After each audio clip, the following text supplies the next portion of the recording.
Happening today, speed limit signs are getting switched out at local streets in Salt Lake City, going from 25 to 20 miles an hour. Lowering the speed limit follows a string of deadly auto pedestrian crashes. News specialist Kara Bracken now reports on how city leaders say this will impact lives for the better.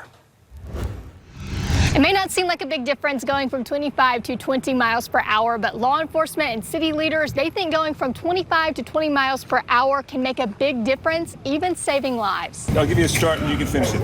Okay.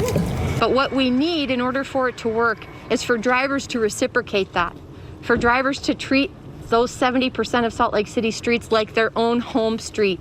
A sign of new times as city leaders go from meetings to now putting up some of the first 20-mile-per-hour signs across Salt Lake City. This one in particular going up beside Parkview Elementary School. It'll save lives. Salt Lake City Police Chief Mike Brown says they're going to take this time to educate people of the change. But as we educate and come together as a community, we'll all have an impact on the safety on our streets. This isn't the only spot where speeds will go from 25 to 20. The change affects more than 400 miles of city-owned roadways, about 70% of city streets. The movement to lower the speed limit on residential streets, called 20 is Plenty, goes back to a grassroots safety advocacy group called Sweet Streets. Over the next couple weeks, Salt Lake City workers will be switching out 575 25-mile-an-hour signs to 20-mile-an-hour signs. Chief Brown says that car wrecks, oftentimes they can have tragic outcomes. So by lowering the speed, we're also lowering that amount for room for error for those tragic outcomes. For now, they're reporting in Salt Lake City. I'm Kara Bracken for KSL 5 News.